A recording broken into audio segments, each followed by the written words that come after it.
pense que nous venons de terminer notre tournée par Saint-Louis.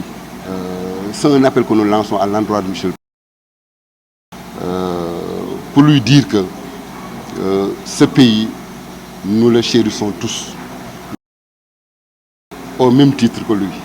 Et que donc, il n'est pas question pour nous de mettre en quoi ce système d'enseignement supérieur à terre.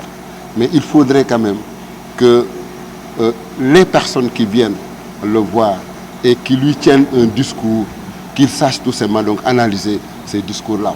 Ce sont des décisions que lui-même il a prises sur les textes de gouvernance des universités.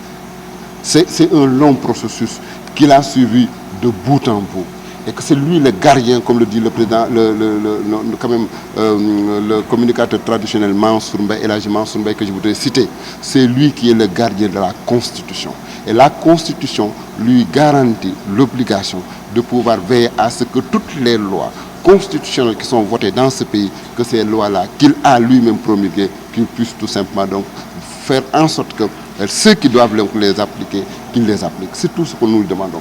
Il n'y a pas de volonté de vouloir instaurer le chaos dans les universités, mais c'est que tout simplement, ce sont des engagements que lui-même il a pris à travers la concertation nationale sur l'avenir de l'enseignement supérieur, à travers les 11 décisions présidentielles qu'il a prises et à travers également la loi cadre que lui-même il a promulguée. Et dans toutes ces lois, il y a des dispositions qui concernent donc les universités qu'il nous faut tout simplement respecter. C'est tout ce que nous lui demandons, parce que nous ne voulons pas qu'actuellement ce qui se passe à Ziguinchor puisse tout simplement donc également s'étendre dans les autres universités. C'est notre responsabilité à tous, mais en premier, c'est sa propre responsabilité qui est engagée.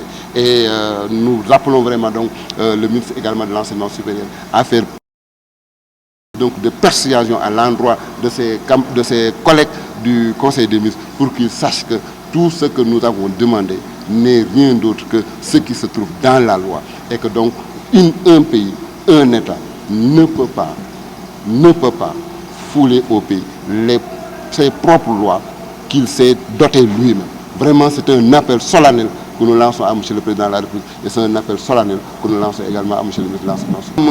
Nous venons juste donc de terminer notre Assemblée Générale à Saint-Louis et donc nous allons nous concentrer tout à l'heure et je pense que nous allons donner donc nous allons en tout cas donner l'information de ce qui sortira de cette concertation. Nous ne voulons pas que nos camarades apprennent par la presse les décisions qui ont été prises. Il faut qu'on les partage ensemble à l'interne d'abord avant de pouvoir vraiment donc les partager donc, de façon beaucoup plus large.